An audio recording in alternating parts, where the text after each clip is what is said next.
Section 3.5 is linear equations in 3 dimensions. So what we're going to start off with is graphing on a 3-dimensional coordinate system. So you guys are used to graphing on a 2-dimensional coordinate system where you just have an x and a y coordinate. So you go right or left and then up or down.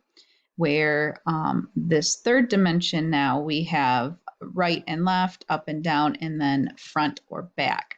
So this picture here shows us all of the different types of ordered pairs that we can have and where those would be located. So I want you to notice that x and y, x is kind of in the same spot, but y is now tilted. And then the z is going up and down. And that is kind of tilted so that you can see all 3 dimensions at one time. It's kind of difficult to do this on a piece of paper, but that's what we're going to start off with. And then I'm going to show you how to do them on some websites that allow you to kind of turn and are able to see it a little bit better than trying to put it on a piece of paper. So what I want you to notice out of this picture, though, is the ordered pairs. Normally, you're used to a number, an ordered pair just having x, y. So these have x, y, and then z. So x is first always, y is second, and then z is going to be your third. So just so you know the order there, make sure you note that down. You have that when you plot your points. An ordered triple is exactly what I just wrote. It's what the point looks like written down.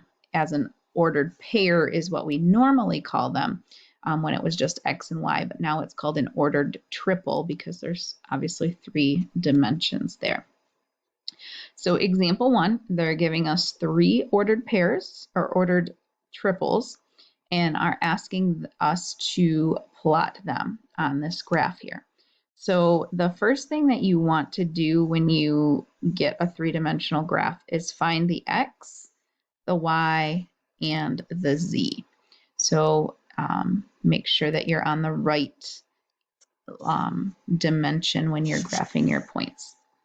Okay, so for the first one, we have 2, 3, and -2. So x is 2, so I'm going to start at the origin just like I normally would, and I'm going to find -2 on the x, or +2 on the x-axis. So that would be right about here. Then I have to do 3 for the y, so I have to go to the right 3. So 1, 2, 3. So now we're about here. And then -2 for the z, so we have to come down to the -2. So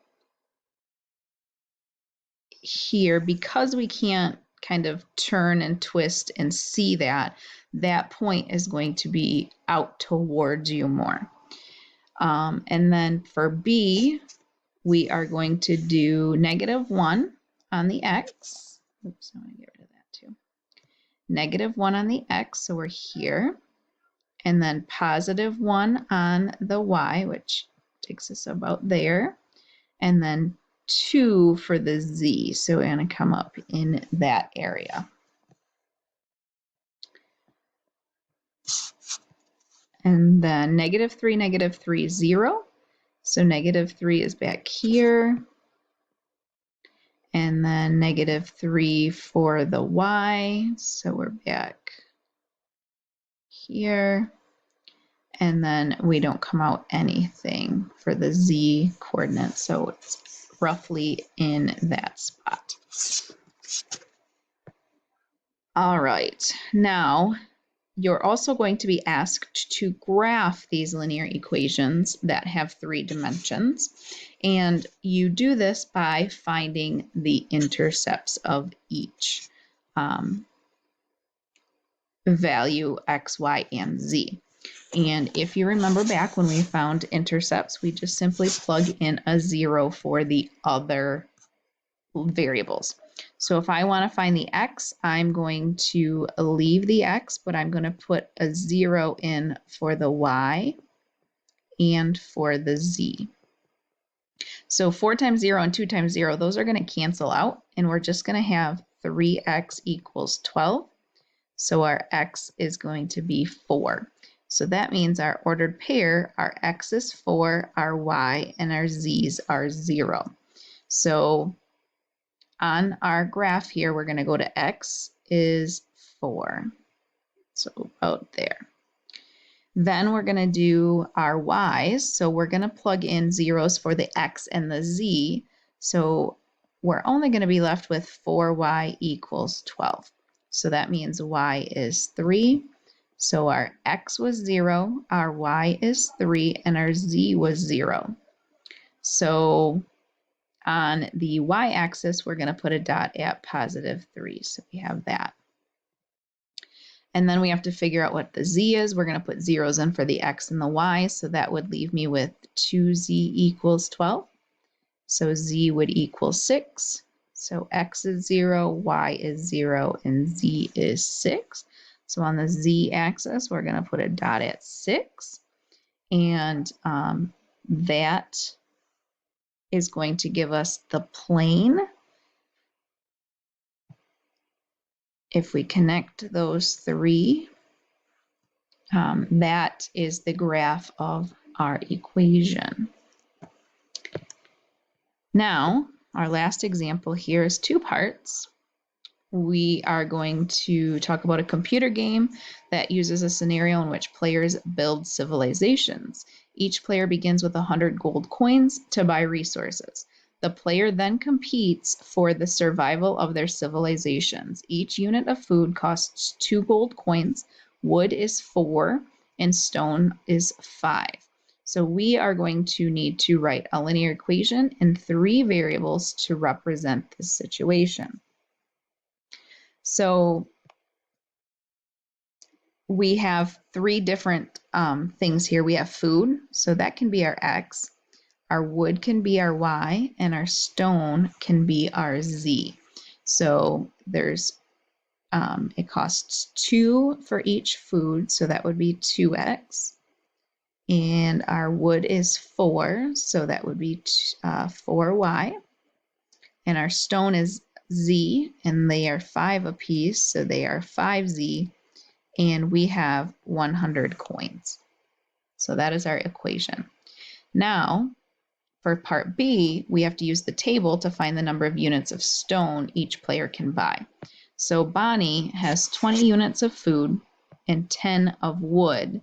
So we have to plug that into our equation. So we know we have 20 food and we have 10 wood, so we have to figure out what our z is worth here. So 2 times 20 is 40, and 4 times 10 is 40. So we have 80 plus 5z equals 100. So I'm going to minus 80 from both sides. And that would leave me with 5z equals 20. And then I'm going to divide both sides by 5. So z would be 4. So Bonnie can get 4 units of stone. I'm going to do the same thing. I'm going to plug in 15 for each of those.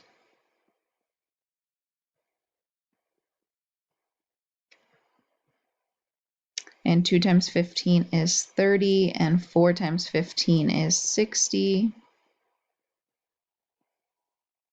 If I combine those, I have 90. I'm going to subtract 90 from both sides, so I'll be left with 5z equals 10. So z would equal 2. So Chad can get 2 units of stone. And then we have to do the same thing again for Fred here, who has 40 food and 5 units of wood. 2 times 40 is 80, and 4 times 5 is 20. 80 plus 20 is 100. If I subtract 100 from both sides, I will have 5z equals 0. So Fred can't buy any stone. He used all of his money or coins on food and wood. And then we have Latoya last year.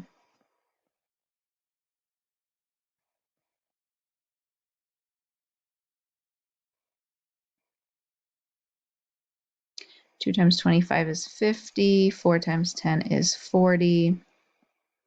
Oops, that's a plus. And that would be 90 plus 5z. So I would have to subtract 90 from both sides. So I would be left with 5z equals 10. So z would equal 2 in this case as well.